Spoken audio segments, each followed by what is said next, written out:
Bienvenue dans Big Boss, votre rendez-vous avec l'actualité économique et puis avec un Big Boss. Enfin, aujourd'hui, nous devons parler d'une Big Boss, Paul Gérard. Oui, Marie-Noël, bonjour à tous et tous. C'est Astrid Regout qui est en studio avec nous. Bienvenue, bonjour. Vous êtes la jeune patronne de la marque de vêtements Rue Blanche. Et si je dis jeune, c'est parce que vous êtes jeune, vous n'avez pas 30 ans. J'ai 28 ans. 28 ans, c'est donc pas 30.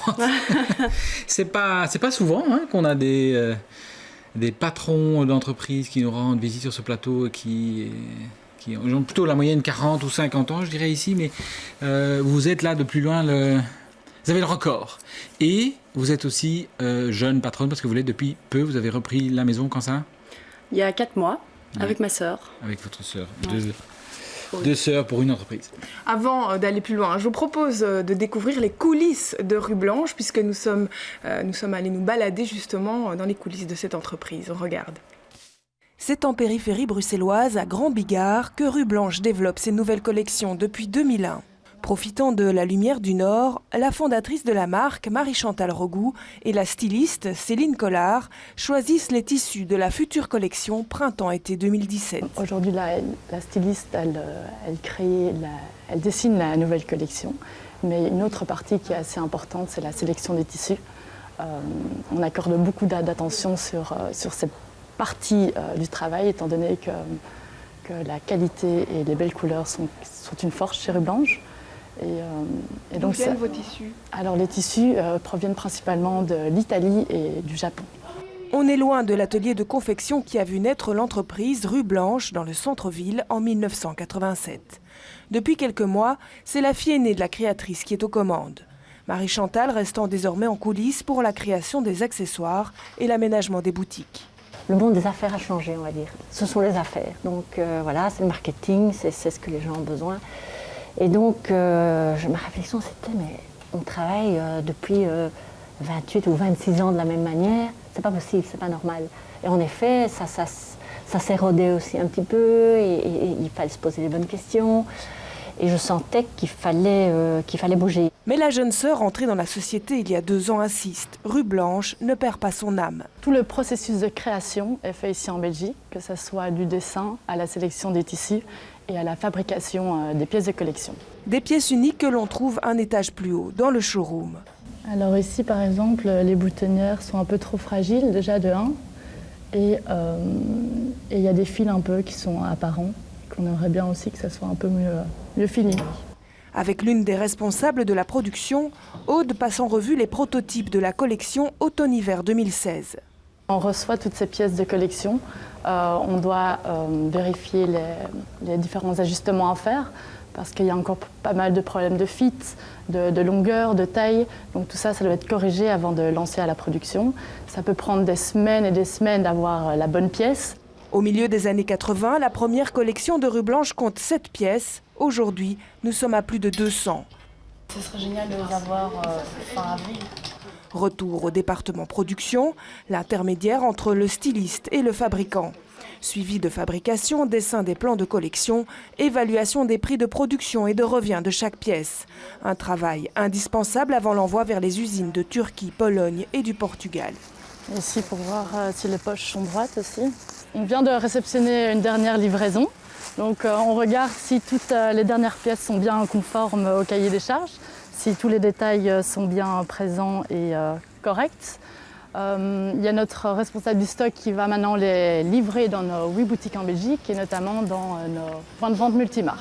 Rue Blanche dispose ainsi d'une 50aine de points de vente à l'étranger, principalement en Europe, mais aussi aux États-Unis et au Japon. Pour la dernière collection, 15 000 pièces ont été produites, dont 45% dédiées à la maille, qui fait le succès de la marque au-delà de nos frontières. Voilà, Rue Blanche, une affaire de famille, une affaire de femme aussi, comme on vient de le voir. C'est votre mère qui a lancé le business. Vous venez de le reprendre. Qu'est-ce qui a fait que vous avez franchi le pas? Parce que vous étiez parti sur une autre carrière, a priori. C'est plutôt le défi, en fait, Allez, ce que je veux dire, c'est qu'à la base, voilà, Aude et moi, on n'était pas intéressés de reprendre. Mais ici, la proposition qui avait été faite sur la table, c'était une proposition plus business, plus stratégique. Parce qu'à un moment, évidemment, Aude et moi, on avait réfléchi, on était là, est-ce qu'on reprendrait Rue Blanche et comment est-ce que ça se passerait? Mais on s'était dit toutes les deux qu'on était là, mais on doit être styliste alors si on veut reprendre. Et alors que là, l'été passé, la proposition c'était, voilà, on a une styliste, il y a Céline Collard qui travaille aujourd'hui pour Rue Blanche depuis 4 ans. Et notre mère qui a toujours sa patte dans la collection.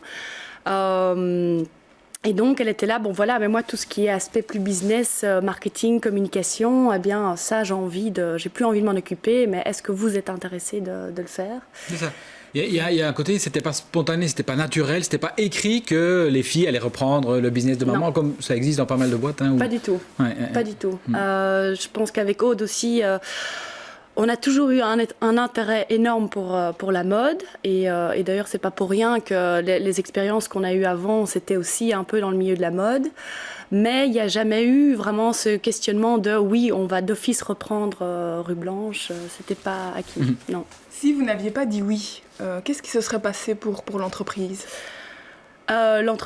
Ils auraient essayé de vendre l'entreprise. Déjà, ils ont essayé plusieurs fois en fait de la revendre, mais je pense qu'ils se sont rendus compte que cette entreprise a une âme en fait. Et en la reprenant, il y avait peut-être un risque que cette âme en fait soit tuée en soi, parce que c'est une entreprise quand même très familiale. C'est quoi l'âme? Vous parlez d'une âme, l'identité de Rue Blanche, c'est quoi? Comment la définir? Il y a 2 trucs différents. C'est qu'il y a l'identité de Rue Blanche qui est donc l'identité de la marque, mais il y a aussi l'équipe Rue Blanche qui est là derrière. On a des gens qui travaillent avec nous depuis 20 ans. On a des vendeuses qui sont là depuis 20 ans. On a des gens au bureau qui travaillent depuis 20 ans. Donc on est quand même une équipe qui est soudée. Il y a un certain... Les gens aiment bien venir travailler chez nous et on a cet aspect familial. Mais donc, on se rend bien compte aussi qu'il était temps, il y a l'aspect familial, créatif, mais que ça ne suffisait plus. Non. Il fallait passer à une vitesse supérieure. Exactement. Ça va être quoi votre plus-value?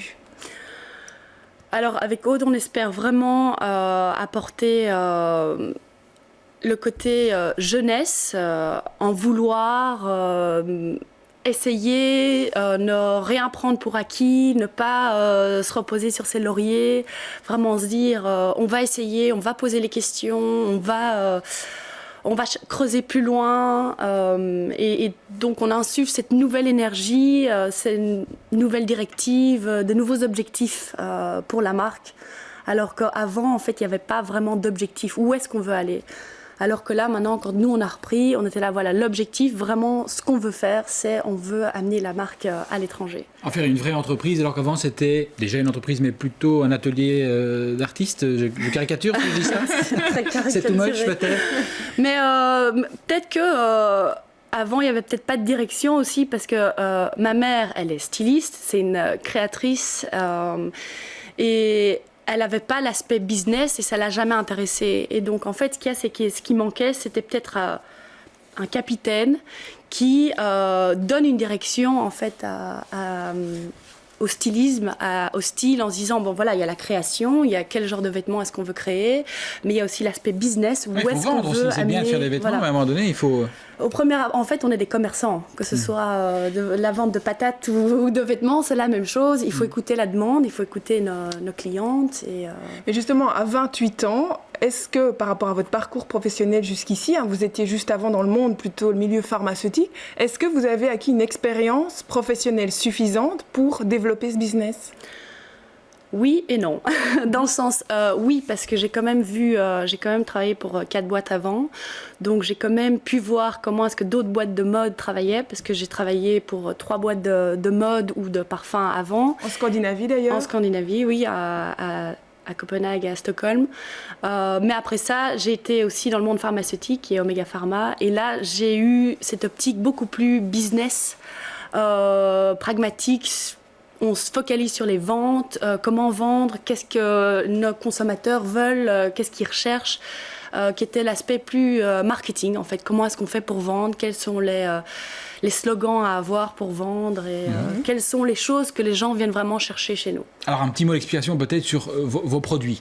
Ils ont une matière première qui est originaire, enfin qui est fabriquée, qui vient du Japon et d'Italie, si j'ai bien compris, le tissu. Oui. La fabrication se fait pas en Belgique, la conception, la création est belge.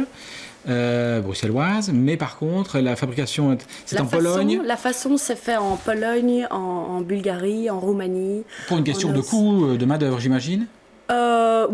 Oui, il y a ça. Et puis on essaie de travailler aussi avec des partenaires en qui on a confiance. Pour nous, la qualité c'est le numéro 1 dans tout ce qu'on fait. Donc c'est important de travailler avec des fabricants qui nous comprennent. Et vous travaillez avec des fabricants réguliers ou bien vous zappez régulièrement parce qu'il y a toujours moins cher chez le voisin, je veux dire. C'est tout le temps les mêmes. C'est tout le temps les mêmes avec qui on travaille. Mais surtout, il faut qu'on garde cette exigence parce qu'on doit respecter l'ADN de la marque qui est justement respecter cette qualité, la qualité dans les matières, dans les finitions, dans la fabrication, dans tout ça. Donc on challenge aussi nos fabricants, on challenge à tous les niveaux, mais ce qu'il y a, c'est qu'il faut des partenaires en qui on a confiance, où ils puissent fabriquer comme nous on a envie et qui puissent livrer à temps. Donc vous n'êtes pas dans le zapping du coût social du travail c'est beaucoup plus compliqué que ça. Ce qu'il y a, c'est que, comme on l'a vu dans le reportage, une collection, ça commence déjà... ça 1 an à l'avance, tout ce programme 1 an à l'avance. Et si on veut changer de fabricant, on ne change pas du jour au lendemain, parce qu'il faut faire des tests avec des autres fabricants, et puis c'est toute une recherche de savoir combien est-ce que ça coûte. Oui, combien est-ce que ça coûte, ça c'est une chose, mais il y a aussi, est-ce qu'ils font bien les choses, est-ce qu'ils finissent bien les choses, quels sont les délais de livraison, il y a aussi une question de paiement. Comment est-ce que ça se passe pour les paiements? Est-ce que c'est à 60 jours, à 90 jours? Il y a plein de critères différents pour sélectionner le bon fabricant. On l'a compris, c'est un vrai challenge, plus que ça même. On va peut-être regarder, Paul, les chiffres de votre société pour un petit peu se rendre compte du défi qui vous attend. Parce que ça existe depuis un moment, vous êtes la relève. Mais si on regarde sur 10 ans, c'est une maison qui a vu ses effectifs se tasser, de 6 unités. Le nombre de magasins a été réduit aussi, probablement pour resserrer les choses. Vous allez nous expliquer ça. Le chiffre d'affaires est lui aussi en recul. Et puis surtout, c'est toujours la dernière ligne qui m'intéresse, surtout ce qui me concerne. On voit que vous êtes passé d'une situation bénéficiaire à une situation de perte. Et ça fait d'ailleurs déjà quelques années que c'est comme ça. J'ai vérifié dans le compte annuel. Qu'est-ce qui pourrait ramener la rentabilité dans la maison Rue Blanche ? Justement, c'est pour ça qu'on est vraiment entré dans la maison en se disant, on pense qu'on a les clés pour changer la situation de Rue Blanche. Comme l'a dit notre maire, on veut vraiment insuffler une nouvelle énergie, mais c'est un changement à tous les niveaux, que ce soit au niveau de la vente, que ce soit au niveau des achats. Donc ça veut dire qu'on achète en fait les pièces pour nos boutiques. Donc quelles sont les pièces qui vont marcher, quels sont les pantalons qui vont marcher, quels sont... Mais ça se faisait avant aussi. Oui, mais on va dire que l'équipe des achats l'avait fait depuis des années. Peut-être que nous, on apporte en fait cette nouvelle vision de la jeunesse. En fait, qu'est-ce que la jeunesse veut porter? La marque aujourd'hui, elle a un côté vieillot. Les gens ont tendance à penser à Rue Blanche comme une vieille marque, que c'est les personnes âgées qui la portent, alors qu'en fait, pas du tout. Mais il y a aussi eu un manque de communication énorme ces 10 dernières années. Communication sur, on est toujours une marque qui est moderne, qui plaît à de la femme de 25 à 75 ans. Donc, ça, c'est peut-être la philosophie, mais concrètement, quand on vous entend, est-ce que ça veut dire que vous allez vous entourer de nouvelles personnes pour arriver à votre but? On aimerait bien s'entourer de nouvelles personnes, mais on n'a pas le budget pour. Donc, ce que vraiment on essaie de faire là maintenant avec Aude, je crois qu'on a 46 000 rôles chacune, et on essaye d'apporter quelque chose de nouveau. On fait, moi je suis pas que, comme vous dites, big boss, je me charge des ventes, des vendeuses, de courir derrière tout le monde, d'être sûr qu'on est tous sur la bonne voie, qu'on travaille pour le même projet qui est grandir la marque et surtout se focaliser sur les ventes. Comment optimiser les ventes? C'est ça. Vous vous êtes donné un timing, pour le dire comme ça. Vous êtes dans le rouge, mais vous arrivez avec l'idée, l'envie c'est un défi, vous l'avez dit, d'essayer de redresser les choses avec votre sœur Aude. Vous êtes deux patronnes. Vous êtes dit, bon voilà, ça doit avoir réussi dans 2 ans, sinon on arrête, ou dans 3 ans, ou je sais pas quel est... Je dirais que si d'ici fin 2017, donc décembre 2017, si on ne voit pas une progression dans les chiffres, je dirais que tous nos efforts alors sont vains, et c'est qu'on sait rien faire, et que ou alors on peut, mais alors il faut un investisseur, et il faut vraiment pour faire plus, il faut de l'argent pour donner encore beaucoup plus. Alors les investisseurs, votre maman les a courtisés. Vous allez reprendre votre bâton de pèlerin, vous allez retourner à la recherche d'investisseurs aujourd'hui? Mais d'après ce que j'ai compris, c'est que les investisseurs n'étaient pas intéressés dans Rue Blanche parce qu'il y a trop de choses à changer. Donc en fait, ce qu'on va faire avec Aude, c'est qu'on va essayer de tout assainir, d'essayer d'avoir des processus qui sont clairs. On va tout moderniser en soi, essayer de travailler beaucoup plus avec l'informatique, par exemple. Comme disait notre mère, on travaille encore avec les anciennes techniques. On va essayer d'apporter les nouvelles techniques, des nouvelles manières peut-être de logistique, des nouvelles manières de sélectionner les pièces qu'on va mettre en magasin et tout ça. Avant d'aller ensuite... Avant de pouvoir présenter le projet à des investisseurs. Première peut-être vision de ce changement que vous voulez amorcer, c'est la toute nouvelle boutique que vous venez d'ouvrir dans le quartier Louise, rue Jean Stas. On a eu l'occasion d'aller à la découverte de cette boutique juste avant l'inauguration. On regarde. Quartier Louise, rue Jean Stas, l'étalagiste attitré de Rue Blanche depuis plus de 20 ans est au travail. Dans moins de 24 heures, la nouvelle boutique de la marque est officiellement inaugurée. Cette nouvelle boutique qui représente un peu notre nouveau départ, le nouveau départ de Rue Blanche, on s'est tourné vers un aménagement qui veut se différencier des autres boutiques.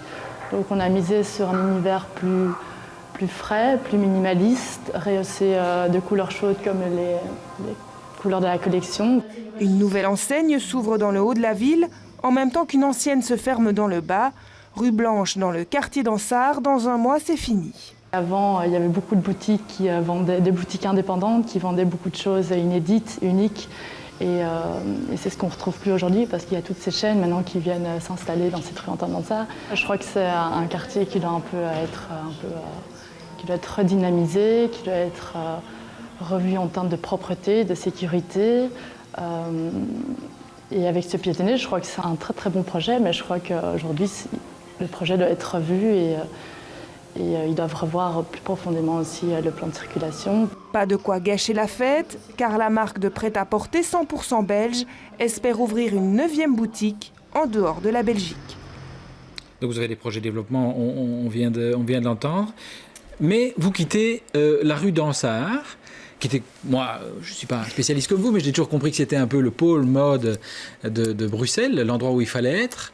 Vous vous en retirez pour aller ailleurs, du côté du quartier Louise. C'est surtout nous qui l'avons créé, en fait. C'était Rue Blanche et Stella, et puis il y avait une autre marque que j'ai... Historiquement, vous étiez dans le quartier on a commencé milieu des années 80. 1989, oui. Voilà. Fin des années 80. Et en donc fait, c'est la fin de l'histoire ici ou...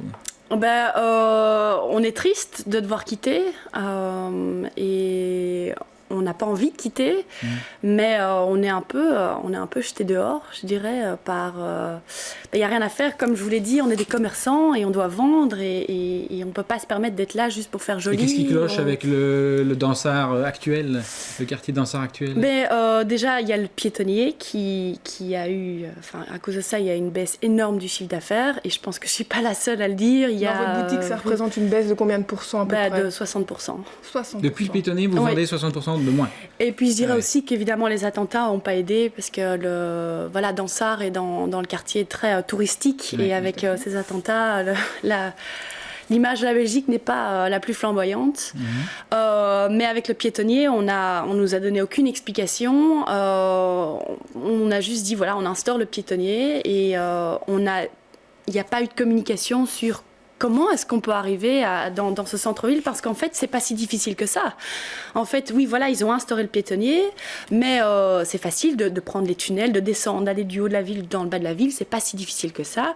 Les transports publics sont super, mais il n'y a eu aucune communication sur comment y arriver. Et ça a plombé vos ventes, clairement. Ça a plombé nos ventes.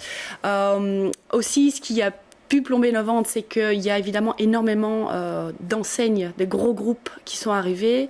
Et donc, il y a une certaine authenticité des marques belges qui se perd. C'est dilué dans l'histoire. Voilà. Ouais.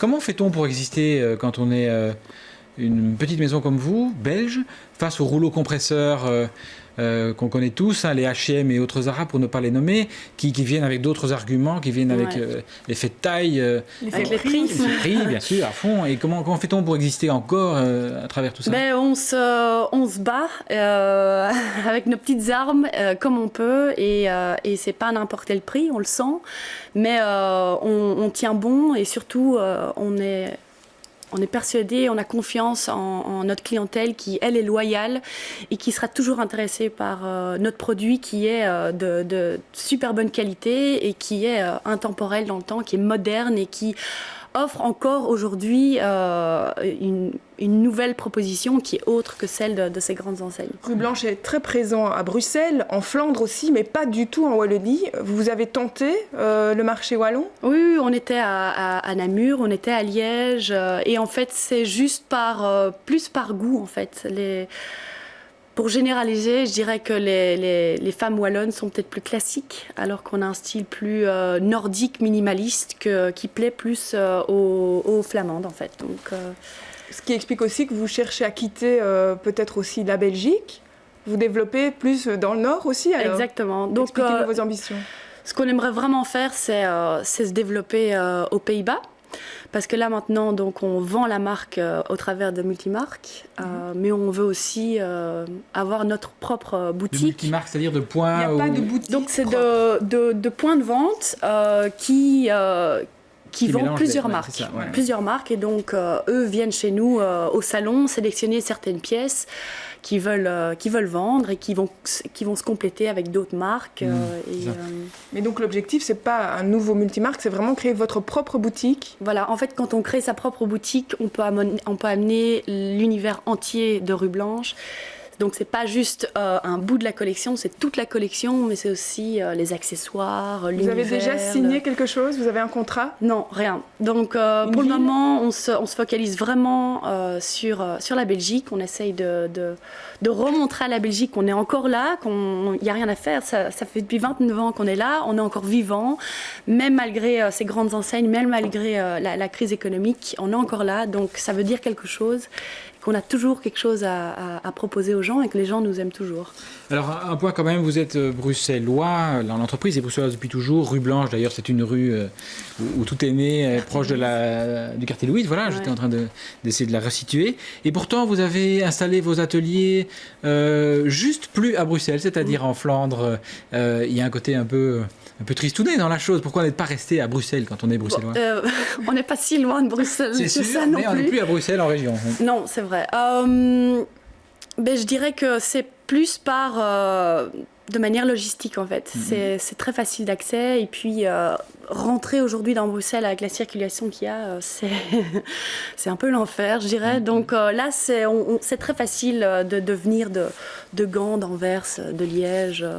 Donc c'est plus un endroit stratégique. Alors, vous parlez de rentrer dans Bruxelles, et c'est vrai qu'avec les tunnels fermés depuis quelque temps, ça a encore changé la donne. Je vous propose qu'on lise un petit extrait d'un article de l'Écho pour amener un autre élément d'actualité, Paul. Oui, il n'y a pas longtemps, on a fait cette une où on apprenait aux uns et aux autres que les grandes enseignes regroupées dans un label qui s'appelle le BEL pour Brussels Exclusive Labels, un ensemble de marques de haut niveau, se retrouvait confronté au même problème du lockdown, des conséquences d'attentats, le tunnel Stéphanie bloqué, etc. Et donc envisage d'aller en justice, d'éventuellement traîner la région bruxelloise devant la justice. C'était une info que nous avions sortie il y a quelques jours. Tout simplement parce qu'ils n'en peuvent plus de cette congestion et aussi de ces tunnels. Entre parenthèses, vous êtes passé de Dansart au quartier Louise où vous subissez maintenant la fermeture du tunnel Stéphanie. C'est pas triste. Est-ce que vous trouvez que là aussi il y a quelque chose à faire du point de vue mobilité globale? Est-ce qu'il y a des choses à modifier de façon un peu urgente et au niveau régional là-dessus? Oui, mais ils ont intérêt à vraiment se grouiller parce que là, pour le moment, la Belgique, qui est quand même capitale de l'Europe, elle a quand même un côté très international. Il y a énormément d'expats. Aujourd'hui, on n'arrête pas de nous regarder aussi parce qu'il y a les attentats. Eh bien, pour le moment, je trouve que Bruxelles, je ne suis pas très fière parce qu'il y a ce problème de congestion. Les gens n'ont pas envie d'habiter dans notre ville. Elle n'est pas agréable, elle n'est pas accueillante. Et ça a un réel impact sur vos clients. On parlait du Japon, vous allez chercher vos tissus, mais les Japonais, ce sont vos clients les plus fervents au-delà de l'Europe. Est-ce que cette année, vous avez un problème à cause de cette image de Bruxelles? Pas à cause de l'image de Bruxelles, c'est plus, je dirais, les attentats de Paris qui ont eu un impact énorme sur le Japon. Ils ont coupé des lignes aériennes entre Paris et Tokyo. Il y a le yen qui est aussi vachement élevé. Et ça a un impact sur Rue Blanche? Oui, c'est un impact, on le voit maintenant sur nos ventes de la collection d'hiver, où on a perdu pas mal de chiffre d'affaires à cause de ça. Donc la Belgique et la France aujourd'hui, c'est un gros point rouge et c'est pas des régions dans lesquelles les gens ont vraiment envie de voyager, malheureusement. Et il faut que ça change. Oui. Ok. Allez, on va bouger. Voilà, ce sera le message d'espoir de la fin de cette émission parce que l'émission Big Boss touche déjà à sa fin. Merci en tout cas Astrid d'avoir été notre invitée. Merci à vous Paul. Merci Manuel. On retrouve une autre actualité liée à Rue Blanche en détail dans l'écho de ce week-end, de ce samedi. Alors je vous souhaite une excellente fin de semaine. On se retrouve dans un mois pour un nouveau Big Boss. À bientôt.